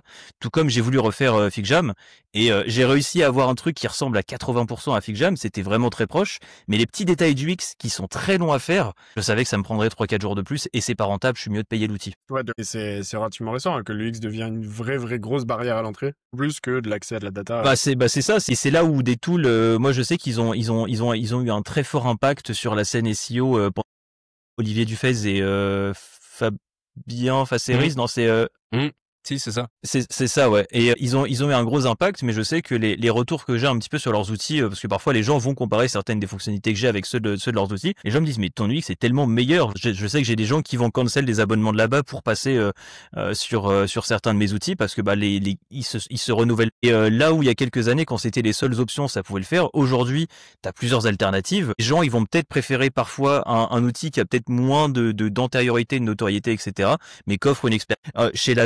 Chez l'agence, tu as un petit peu la course à l'outil qui va te permettre d'avoir 25 des screens de ta présentation. Si plus un outil te donne des screens que tu peux mettre dans la présentation, plus c'est du temps gagné. Je dis pas que c'est du bon SEO, mais tu vois ce que je veux dire. Alors nous, on a ce problème chez Empiric, on n'est jamais satisfait de ce qu'on voit dans les outils, et donc on a tendance à prendre la data et la refaire dans Looker Studio et prendre en screenshot le Looker. Mais effectivement, on a certains tools qui nous facilitent bien la vie, et c'est vrai que quand t'as pas besoin d'aller retraiter cette data, c'est un gain de temps, et un gain de temps, c'est le cas, et je sais que c'est la grande force, par exemple, d'un uncrawl. Globalement, les boîtes qui prennent un crawl, ils viennent chercher des graphes. La data, tu peux l'avoir en faisant un crawl avec Screaming Frog, tu peux le retraiter, mais ils viennent chercher les graphes, et c'est vraiment la grosse plus-value de ce type d'outil. C'est vrai que Screaming Frog, on a tendance à faire des exports pour pouvoir retraiter la donnée et faire des jolis graphiques. Tu peux jamais prendre des screens de Screaming Frog directement. Personne fait ça. Et quand on voit ça dans un audit, c'est souvent des débutants. Inconsciemment, tu vas juger le consultant en mode, oh, il s'est pas foulé. Consciemment, tu vas avoir un petit peu ce truc. Non, c'est vrai. Alors que nous, juste on retraite la data, et bah c'était de base le but de Quick, c'est de retraiter la data, de rendre les trucs screenables, etc. Après, je pense que pour certaines solutions, et je pense à Your Text Guru aussi, et RM Tech, c'est aussi un peu un move de branding, de rester très dur, plutôt tech, UX, UI, plutôt vieillotte, où t'as l'impression que c'est des mecs qui s'en branlent de l'UX parce qu'ils sont sûrs de leur tech. Comme Your Text Guru, ils se font chier à payer iChart. Je sais pas si tu connais le prix de iChart. Enfin, tu vois le graphe principal de Your Text Guru avec les zones, ils font quand même attention. C'est pas non plus négligé à 100%. Ça coûte giga cher. La techno qu'ils utilisent pour le graphe, Your Text Guru, tu savais pas? iChart, je crois que c'est 3 ou 4 000 balles l'année pour juste avoir la librairie de graphes. Ah, je savais pas. Ah non, c'est ultra cher. Parce que je m'étais posé la question de comment ils font ce graphe-là, parce que c'est vraiment clean. Non, c'est une librairie qui coûte vraiment une burne. Bon, bah, mes excuses.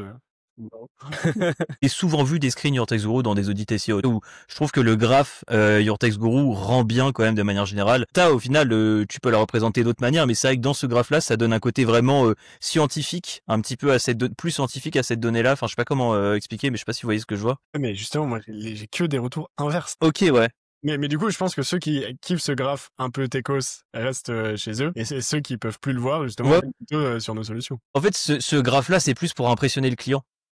C'est plus pour impressionner le client que le côté vraiment purement pratique du truc. Je pense que pour le côté purement pratique, en fait, t'as d'autres visualisations qui sont plus faciles, on va dire, à utiliser. Oui, c'est clair. Pour en revenir à l'UX, je me rappelle que Kevin, pendant un moment, tu me courais après pour pouvoir me regarder utiliser SEMrush en live. Et c'est quand j'ai commencé à créer des plugins Google Chrome et à les distribuer que je me suis dit, tiens, je vais aller regarder ce que les gens font avec. Du coup, j'ai demandé à des gens d'utiliser le plugin sans que je dise rien, juste ils l'utilisaient. Vraiment, en fait, c'est là que tu te rends compte que des choix qui, toi, te paraissaient évidents, en fait, pas du tout. Pas du tout. Les gens font n'importe quoi avec. C'était incroyable. Oui, moi j'ai une image en tête, je pense que vous connaissez ce mème avec les gamelles de chat et la représentation de l'UX Design. Vous voyez pas de... Alors Ah, attendez, moi c'est le mec qui boit un verre d'eau. UX Design Cats. Vas-y, fais voir. Faut que j'essaie de la retrouver. Ah oui, voilà, ouais, je l'ai. Merde, putain, j'arrive pas à putain, j'arrive pas à la retrouver. Enfin, si je l'ai, mais ouvrir dans un nouvel onglet. Ouah. Parce que de toute façon, après, je sais pas du coup si j'enchaîne ou Vas-y. je vais enchaîner, mais je vais juste montrer mon petit mème en même temps. Mais en gros, ouais, ce mème-là, genre, Oui, c'est bon, je vois je vois. voilà, tu fais une UX qui te paraît vraiment simple et Tiens, d'ailleurs, question Paul, on fait des tests utilisateurs sur Tot ou pas?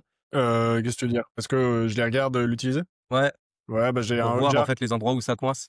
J'ai un Hotjar, mais à chaque fois que je le regarde, j'ai envie de me tirer une balle. Ok. imagine la D'accord. session que tu recordes avec un mec qui a jamais utilisé.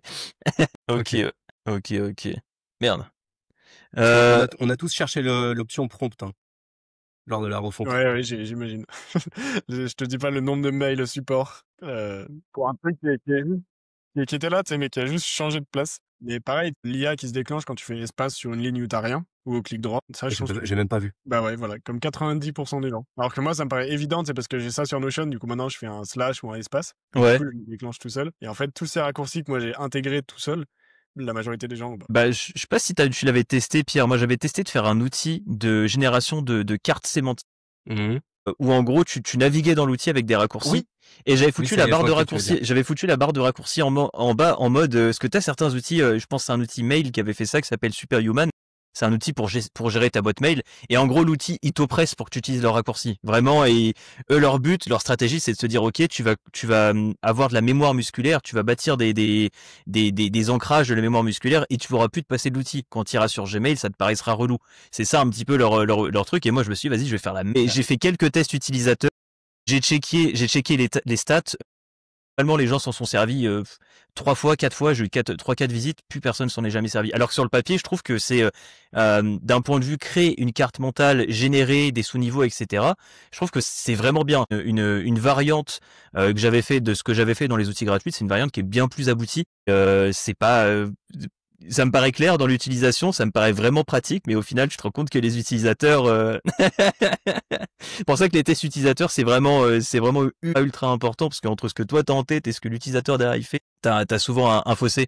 Bah là, je pense que toi, par exemple, Pierre, je pense que dans les faits, l'outil pouvait paraître intéressant, mais je pense que t'as eu la flemme. Genre vraiment, t'as eu la flemme, tu t'es dit ouais, charge mentale d'utiliser ça, ou peut-être que t'en avais pas l'utilité, tu vois, mais Il fallait que je fasse l'effort de regarder la barre d'outils, de retenir les raccourcis, alors qu'en fait, je pouvais juste cliquer dessus. Je trouvais ça ouais, beaucoup plus naturel de cliquer dessus. ouais. Mais comme l'outil avait pas forcément été pensé pour cliquer, bah, du coup, je cliquais frénétiquement comme un dingue. Et en fait, je perdais beaucoup de temps pour faire pas grand chose.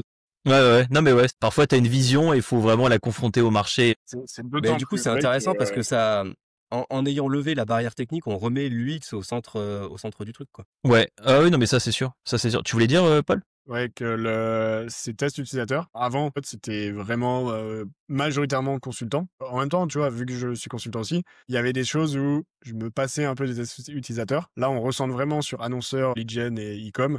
Waouh, et en fait, les quelques tests, c'est vraiment pas du tout les mêmes raccourcis mentaux qu'on a, pas du tout les mêmes réflexes, pas du tout les mêmes habitudes. Et du coup, c'est un boulot, mais monstre de faire un truc potable pour cette population que je connais vachement moins. Ouais, c'est ça. C'est des gens qui sont pas même pas les mêmes envies. L'annonceur, il a pas envie d'avoir des projets, il a envie de découper sa donnée différemment, etc. Et tu te rends compte où tu dis, mais est-ce qu'il faudrait pas, tu l'as un petit peu dans certains outils. Au début, ils te demandent de quitter un petit peu. Et en fonction du profil que t'es, ils vont te montrer une interface différente. Après, tu peux switch entre les interfaces, mais en fonction de qui t'es, ils vont te donner une interface différente avec des boutons qui font la même chose, mais qui ont des noms différents dessus. Et ça, c'est des UX qui sont bien pensés. Mais ça, souvent, c'est des trucs où il faut le penser en amont et il faut faire beaucoup de tests utilisateurs. En termes de maintenabilité, c'est chaud aussi. Hein. Ouais. Parce que deux versions, on l'a pas, mais quand tu commences à, je sais pas, on pourrait distinguer rédacteur, agence, annonceur. Déjà là, Ouais. c'est pas les mêmes C'est du taf, hein. Quasiment 3. J'aborde juste vite fait la maintenabilité, les thèmes noirs et blancs. Les thèmes noirs et blancs, Noir et blanc. Ouais, c'est une merde à bien gérer en maintenabilité. Donc si jamais tu veux faire du thème noir et blanc, faut que tu le penses dès le début du projet. Faut vraiment que tu le penses dès le début du projet parce que si ça a pas été pensé et que tu fais une migration en milieu de projet, il y aura forcément des trucs que tu auras oubliés et ça va être vraiment une merde. Et moi j'ai fait l'erreur de vouloir faire un système de thème noir et blanc sur Quick avec d'autres variations de couleurs. Dans noir et blanc, il y a plusieurs variations de couleurs. C'est un merdier, il y a toujours un truc que t'as oublié. Vous pouvez revenir, et c'est ça qui est compliqué, c'est qu'une fois que t'as donné une feature à un utilisateur, même si elle est un peu pourrie, t'auras toujours un mec paumé du fin fond de la Corrèze. Lui, c'était son truc principal et c'était pour ça qu'il avait l'outil. Donc du coup, tu peux pas virer comme ça des features que t'as mis. Ouais, bah, thème, dark theme, un peu là, je me suis penché dessus 1 heure, je me suis dit, oula, pas du tout. Ouais, mais en plus, il y a un peu un retour en arrière par rapport à ça. D'expérience personnelle, je m'en sers de moins en moins des dark themes et je m'en sers que sur certains sites, mais plus partout parce que t'as une charge mentale en fait sur les dark themes.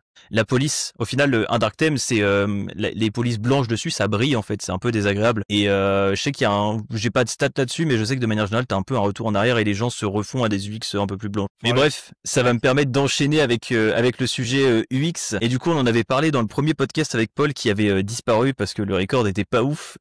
Je voulais parler un petit peu de la strat que j'avais utilisée sur Quick pour remonter sur une requête de tous les tests UX que j'avais fait pour remonter sur une requête. Donc ça, c'est la requête outil SEO gratuit, vraiment ma requête principale, ma requête cœur. Et en gros, quand j'ai placé l'outil et que j'ai commencé un petit peu à avoir de la notoriété, etc., j'ai commencé à remonter un petit peu. Mais j'ai eu globalement enfin de base j'étais surtout ici, j'étais positionné surtout 40, etc. Et j'ai eu un plafond de verre. Mais là, tu vois que j'ai eu une grosse hausse d'un coup.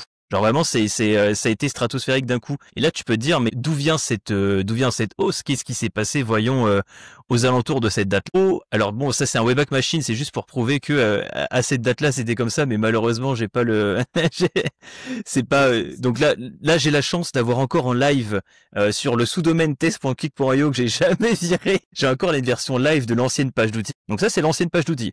L'ancienne page Tant de d'outils. souvenirs. Ouais, tant de souvenirs. L'ancienne page d'outils Quick, globalement sur un écran normal, parce que là j'ai mis en grand, mais sur un écran normal, globalement c'est ce que tu vois. Tu vois 4 outils et un peu en dessous. Et c'est pas spécialement joli, il y a pas spécialement de démarcation ou quoi que ce soit. Et en gros, le seul switch que j'ai fait entre avant et après ce pic et ce gros gain de position, globalement le seul switch que j'ai fait, c'est que je suis passé de 2 outils par ligne à 3 outils par ligne.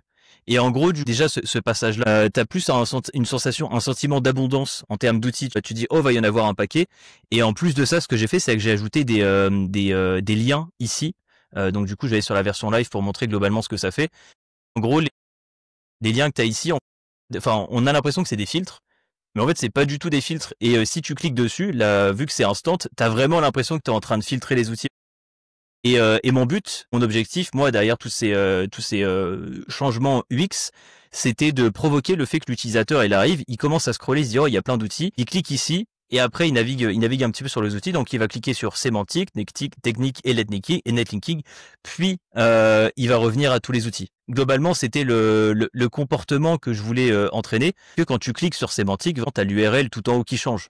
Et en fait, t'es pas sur la même page. Hein. Du coup, du point de vue métrique utilisateur Google, tu te dis les utilisateurs qui arrivent sur cette page-là, ils vont vraiment naviguer sur pas mal de pages avant de revenir à la page d'accueil et de sauvegarder le tout. Globalement, quand j'ai fait ça, j'ai eu un gros jump. Et à partir de là, ensuite, sur à peu près un mois, avec les métriques utilisateurs qui ont commencé à être quand même pas mal positifs, à partir d'un mois, je me suis stabilisé position entre 2 et 1. Et en gros, je suis deuxième parce que la position 0, c'est un article de blog. C'est un article de blog et je pourrais jamais le déloger parce que faudrait que j'ai vraiment un format type article de blog. Et en gros, ce qui est intéressant à voir, c'est que aujourd'hui, globalement, quand tu vas sur Clarity pour voir un petit peu comment les utilisateurs naviguent sur cette page-là, moi c'est comme ça que j'ai décidé un petit peu les outils que je mets en haut, c'est je regarde les outils qui sont les plus cliqués, ceux où il y a le plus d'attention, ceux qui sont les plus survolés. Donc t'as le rank checker et t'as le générateur de mots-clés. Et surtout en troisième lien, le troisième lien le plus cliqué, c'est le lien sémantique. Naturellement, les gens ils vont aller sur ce lien-là. Et si tu vas sur les données de la page sémantique, tu te rends compte que le top lien, ici, le deuxième meilleur lien le plus cliqué, c'est vraiment technique. Donc t'as vraiment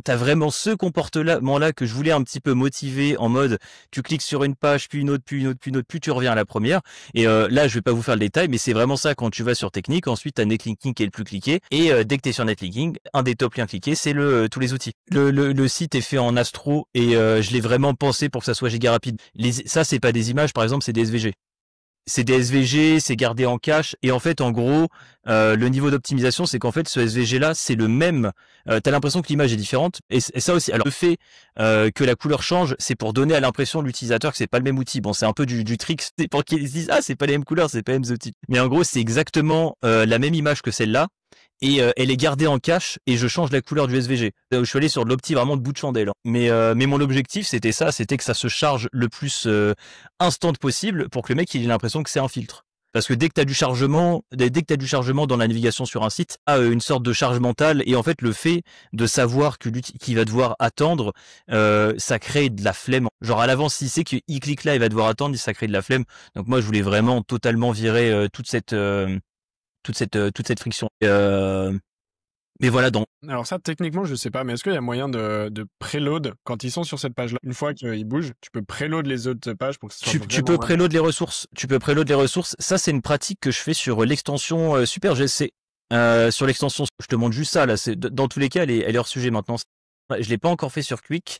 Et en gros, je vais te montrer un truc qui est grave intéressant. Ah merde, j'ai pas le, j'ai même pas la mot chez moi. Mais en fait, en gros, sur l'extension Super GSC, quand tu survoles un autre tab que le tab principal. Oh non. Tu peux checker si on a une co internet. Ah, re. Re. Oh, j'espère que ça a pas perdu de record. Non, ça va, c'est l'air de dire 1h05. Écoute, non, le compteur compte toujours. Bon, ouais. J'ai pas compris. Quelqu'un a une idée de... Non, moi ça m'a mis serveur indisponible. Ouais, bah, après là ça va, ça a l'air de dire 1h, j'espère que ça aura... Dans tous les cas, ça dit 1h et ça dit 99% uploaded, donc je pense que c'est good, mais what the fuck. On va changer juste de disposition. Tu nous confirmeras que ça a tenu. Ouais, putain, si à chaque fois vous faire tous les épisodes 2 fois, ça va être vraiment très long ce podcast. Ça va être long. On reprend? Yes. Je cherche juste... tac. Est-ce que je peux retrouver ça? Ça serait vraiment insane. Donnez-moi juste 30 secondes, je suis vraiment désolé les gars. T'inquiète. Ça me fait penser au e-commerce, hein, ce genre de bouton de catégorie là qu'on pourrait actionner. Ouais. Bah, vraiment le fait de transformer les filtres, trouver un moyen de faire des filtres instants et quand tu cliques dessus, ça se load tout de suite, mais c'est sûr, tu augmentes la quantité de pages visitées. Genre vraiment, c'est ça, il y a aucun doute là-dessus. Et vraiment permettre à l'utilisateur de naviguer le plus possible juste en cliquant sur des filtres suggestifs, enfin successifs et alternatifs. des filtres successifs et alternatifs, franchement, c'est un peu tout l'enjeu. Je sais pas toi, Pierre, mais vraiment, c'est que les sites, pour le coup, la vitesse de chargement sur ce genre de bouton, souvent pas faire grand-chose. Des fois, t'as la main. Non. Après, t'as parce que moi, je sais que j'avais vu le cas chez Meilleur Taux. Par exemple, j'avais checké pourquoi ils avaient un INP pas ouf chez Meilleur Taux et en gros, en fait, le souci qu'il y avait, c'est que sur leur simulateur, ils ont pas mal de simulateurs chez Meilleur Taux et en gros chez leur simulateur, avant de répondre à ta question, avant de valider et si jamais tu changes un chiffre avant de te faire le calcul, ils font un appel à leur API. En fait, tu as tout un tas de trucs de tracking d'utilisateur passe avant et après ils t'envoient la réponse. Ça c'est des tout petits détails mais du coup en fait en gros si l'utilisateur entre attendre 50 ms et attendre 500 ms, il y a quand même un petit peu une gêne qui se construit avec le temps. Et ça, c'est vrai que moi, j'essaie à mort de travailler là-dessus. C'est vraiment mon focus de ouf en ce moment. C'est vraiment là où je me dis, hop, j'ai quasiment fini ma connerie. Ça peut être une réflexion pour toi, Pierre, pour ton site de basket vegan. Alors là, n'en parle pas, parce que effectivement, c'est tout le sujet. Et d'ailleurs, voilà, on recorde encore. Ouais. Ok, d'accord. Non, alors effectivement, c'est tout le sujet. J'ai un site que j'essaye de faire monter sur une requête, là, c'est Basket Vegan. Et le souci que j'ai, c'est que à chaque fois qu'on a réussi, via des liens et via du contenu, faire une incursion dans le top 10, voire même parfois dans le top 3, en fait, ce qui s'est passé, c'est que on est redescendu au bout d'une semaine ou deux. Et tous les gens à qui j'ai présenté le site et je lui ai dit vas-y achète une paire de pompes sur ce site, ils m'ont dit oh, je m'y retrouve pas, je vois rien, je suis perdu, il n'y a pas de filtre. je trouve pas ma taille, c'est moche, les images bougent. Et en fait, j'ai déjà dit au client, ce site, en fait, on va pas pouvoir monter plus haut tant que on résout pas Bah, les problèmes UX. c'est Et le problème, c'est que exactement ouais, vas-y. résoudre les problèmes UX sur ce site implique de faire une refonte. Et donc là, j'en arrive à un stade où je lui dis, écoute, on arrête de mettre de l'argent dans le SEO. Ce que tu mettais chaque mois dans le SEO et dans les liens, tu vas le mettre dans une tirelire et tu vas te servir de cette tirelire pour faire une refonte de ton site dans un an parce qu'on n'ira pas plus haut. Là, ça, il y a plusieurs points sur lesquels tu peux. Moi, je commence à le suggérer de plus en plus à des clients et à le faire. Est-ce que tu connais les reverse proxy, Pierre? Je crois j'en avais déjà parlé quelque part dans une conf. Tu vois c'est quoi ou pas? Ouais, vas-y, prêche-moi la mémoire, je suis pas assez technique pour l'expliquer. Sur un domaine, tu prends un sous-dossier et tu dis ce sous-dossier-là, tu le pointes vers une autre adresse IP. Tu le pointes vers un autre lieu pour récupérer le contenu. En gros, ce que tu peux faire, quand tu as certains sites comme ça qui peuvent pas bouger, qui sont vraiment trop gros, genre ça coûterait trop cher de faire une refonte, au lieu de faire une refonte de tout le site, tu vas faire une refonte de juste la page catégorie. Non, mais le problème, c'est que c'est un petit Shopify. Hein. Oui, mais tu peux quand même. Tu peux quand même, le reverse proxy, c'est au niveau c'est au niveau de la config de nom de domaine. Ah, quoique, t'as peut-être pas, non, il y a moyen que chez Shopify, ça soit plus complexe. Dans la configuration ouais, il y a moyen que ça soit plus complexe. Connaissance, si tu veux commencer à faire de la bidouille comme ça sur Shopify, il faut passer par Cloudflare. Alors il y a Cloudflare, hein, mais le problème c'est que il est pas dev, il est pas accompagné. Cloudflare en effet te permet de le faire. Ça c'est sûr. Je sais que tu as des gens qui font leur setup reverse proxy par rapport à ça. Et si jamais tu peux faire ça, ça c'est génial parce que du coup tu fais vraiment typologie de page par typologie de page où tu peux même faire du A/B testing comme ça. Tu peux refaire la page catégorie et là tu as toutes les libertés du monde. Aujourd'hui en 2025 en SEO, tu as moyen de faire une page. Si tu reprends le menu, le footer et la charte graphique, globalement les utilisateurs ils voient pas de différence en fait sur la page. Quitte à tester Instabase, Pierre, à la conf qu'on a vu là, en Edge SEO.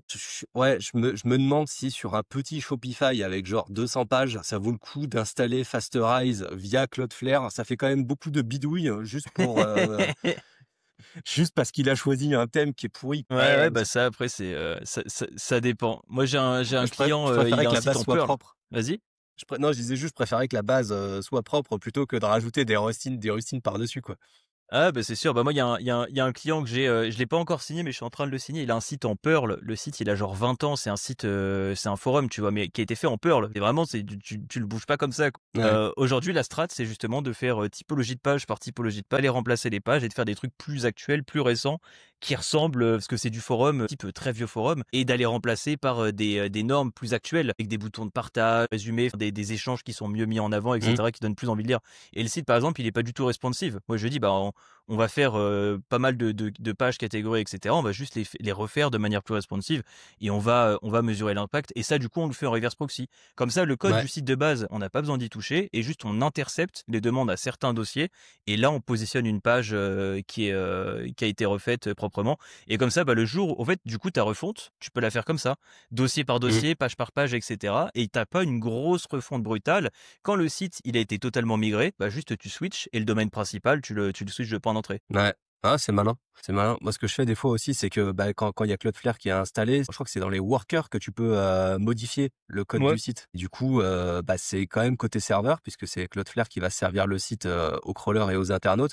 Et du coup, tu peux faire des modifications sur le site avant qu'il soit servi. Et ça te permet de faire des petits changements UX à moindre frais. Mais bon, c'était vraiment de la rustine, quoi. Ah ouais, non, mais c'est sûr, c'est sûr. Et là, je voulais juste, histoire de quitter après ce partage-là, mais je voulais juste montrer ce dont je parlais. C'est ce que j'ai fait dans l'extension Quick. Si jamais tu survoles un truc, tu vois que là, les requêtes, elles sont déjà faites à gauche. Tu vois, là, c'est des requêtes GSC, tu vois qu'elles se font à gauche. Et à chaque fois que tu survoles une page, en fait, le truc, c'est que toi, nativement, tu vas aller ici, tu vas réfléchir et au final, tu vas dire, ah, c'est celui-là que je voulais. Entre le moment où tu survoles le truc et le moment où tu loads la page, ça s'est déjà chargé, donc tu as l'impression que c'est instant. Alors qu'au final, le call, il prend 200, 300, 400 ms, parfois il prend un petit peu plus, mais ça s'est déjà chargé et tu as l'impression que c'est instant.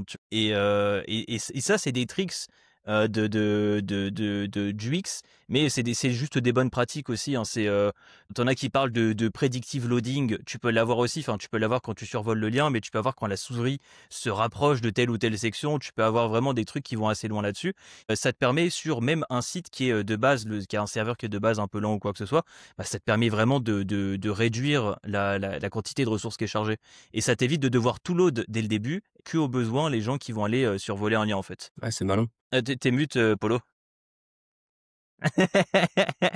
Et donc ça, c'est faisable vraiment sur un site classique. Parce que là, tu restes sur, là, t'es sur ton onglet. Ouais, tu peux le faire avec tu peux faire ce qu'on appelle du preload.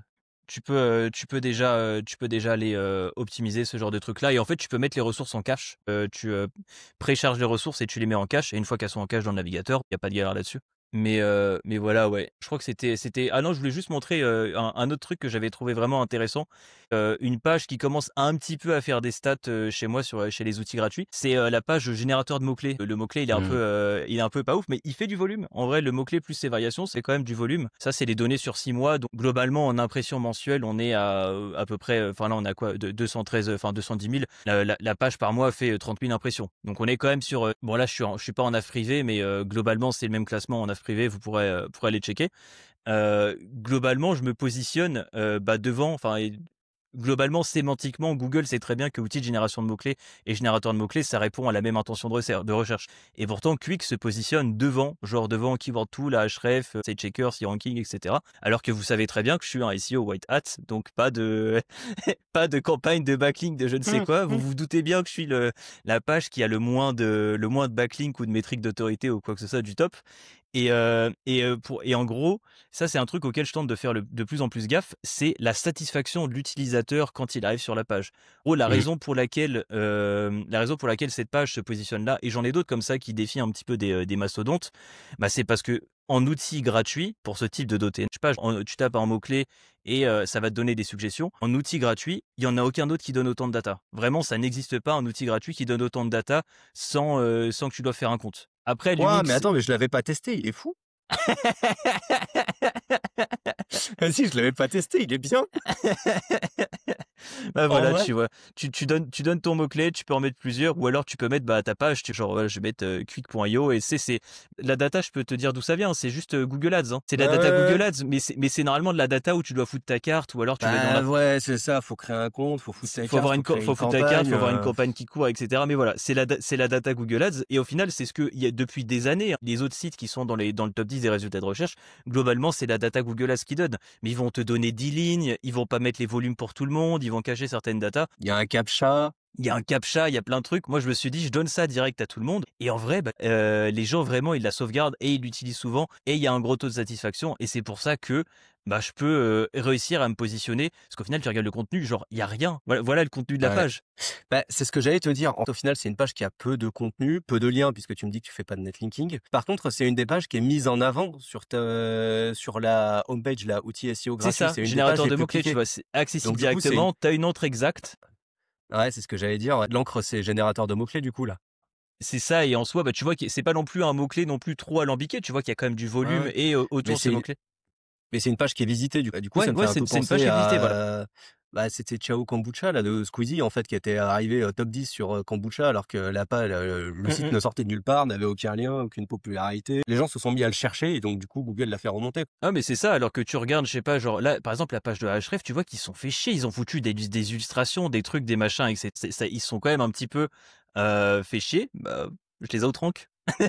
Parce qu'ils donnent pas autant d'infos, parce qu'ils te font chier à te faire un compte, ou je sais pas quelle limitation il y a. Tu te doutes bien que Ahref, quand même, il doit avoir un minimum de trucs comme ça, mais en effet, ouais, t'as un petit peu ce côté-là de Ciao Kombucha. Et ça, en ce moment, aujourd'hui, tout cet aspect-là, vraiment taffer les métriques utilisateurs, c'est le premier truc que je fais avec mes clients aujourd'hui. Ouais.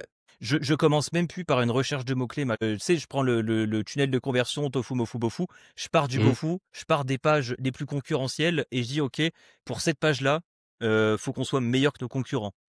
Dans le contenu, dans l'expérience, dans les infos. Je dirais que même au-delà de répondre à l'intention de recherche, c'est aussi le fait de générer des interactions sur la page.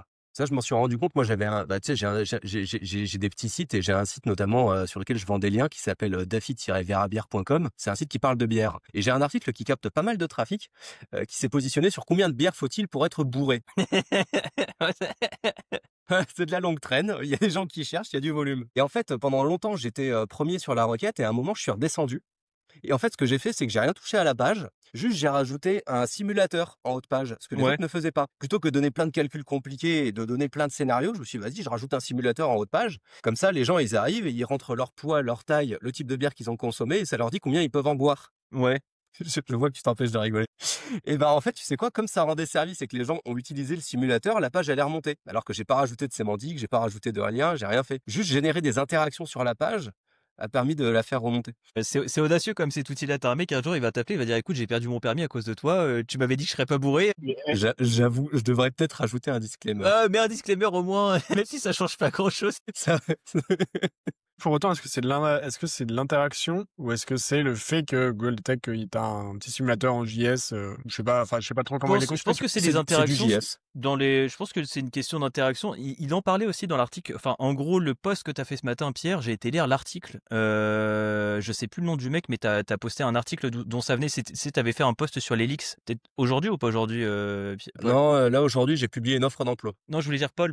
Ah, Paul. Ouais, voilà, de Hobo. Bah, je suis allé regarder, du coup, je suis allé lire, et t'avais toute une section dédiée aux interactions sur la page. Ouais, Où c'est vrai, vraiment, il expliquait que t'avais vraiment cet aspect-là qui est important. Donc, moi, j'ai vraiment pas de doute là-dessus. Je le sens vraiment sur les outils de manière générale. À partir du moment où je taffe vraiment ce côté-là, je trouve que ça marche mieux. Chez les clients, pareil, je vais avoir tendance à commencer à ajouter des éléments, dès le temps passé sur la page, la quantité d'informations scrollées, etc. Mais parfois, ça tire à pas grand-chose. Parce que tu sais, t'as des sites, parfois, ils vont te foutre soit une image, soit une vidéo en full screen. C'est qui va s'adapter constamment à la taille de l'écran, qui fait que quelle que soit la taille de ton écran, si tu loads la page, c'est du full screen. Parfois, juste ajouter une petite flèche au milieu pour montrer que ça peut se scroller et ajouter peut-être des boutons en bas pour quand même inciter à l'interaction. Tu peux débloquer un peu certaines situations comme ça, quoi. Alors regarde, je vais me défendre de cette manière. Écoute Paul, ton post était tellement intéressant que j'ai tout de suite deep dive le truc, et j'ai tout de suite été consulter l'article. Et du coup, j'ai pas pensé à liker, tu vois. Merde, je comprends. Bah, je te dis, c'est le premier truc que j'ai fait en me réveillant, c'est j'ai lu le truc, et j'ai lu, je pense, 70% de l'article de Hobo, parce que je l'ai trouvé giga intéressant, et j'étais un peu ému quand il disait d'ailleurs au tout début qu'il allait arrêter son blog, mais enfin, tu sais, il le dit dans l'article qu'il va arrêter un peu, mais ouais, c'était grave cool en tout cas. Tu le connaissais d'avant? Ça me dit un truc, mais je crois que j'ai pas consommé assez. Je connais les références qu'il a citées, genre Mike King, etc., mais lui, je le connaissais pas. Ouais, bah, il y a Masterclass, hein, même ses autres contenus, ils sont vraiment tous Bah, c'est très bons. très bien travaillé, hein. Et c'est ça qui, je pense, et c'est le truc qu'il y a aujourd'hui, c'est pour moi, il y a un gap dans les contenus comme ça. Les gens, ils s'arrachent tellement tous à faire des contenus IA que si tu proposes des contenus comme ça, les gens, ils kiffent. Genre, il y a de la part de marché là-dessus, quoi. Yes. Aïe, aïe, aïe. Bon, bah, écoutez, merci beaucoup, les gars. Moi, je m'occupe d'éditer tout ça et de publier, la semaine prochaine. Ok, ouais. Bah écoute, top. Il manque pas un message de fin pour la vidéo? Tu veux faire quoi? Tu veux faire le petit message de Je fin? sais pas. Non, mais du coup, tu l'arrêtes comment? Non, mais vraiment, tu l'arrêtes comment la vidéo? Bah comme ça. Comme ça, merci beaucoup. Allez, Et ça s'arrête tu là. laisseras ce passage-là dans la vidéo. On peut trouver une fin. Likez, abonnez-vous. Non, mais par contre, en vrai, on est preneur des retours, je pense, sur le format, les thèmes abordés, ce genre de choses. Yes, totalement. Après, je pense que ce format-là, moi, je l'aime bien, hein. Moi, je passe un bon Il moment. est chill. Faut qu'on se prévoit un peu plus tôt à chaque fois, parce qu'à chaque fois, on finit à 18h30. Yes. Surtout pour Pierre, qui a des enfants à récupérer à l'école. Ouais, les marmots, là. Ah, ça va, c'est pas grave. J'avais anticipé. Yes. Merci. Merci à vous, les gars. Ciao. Salut.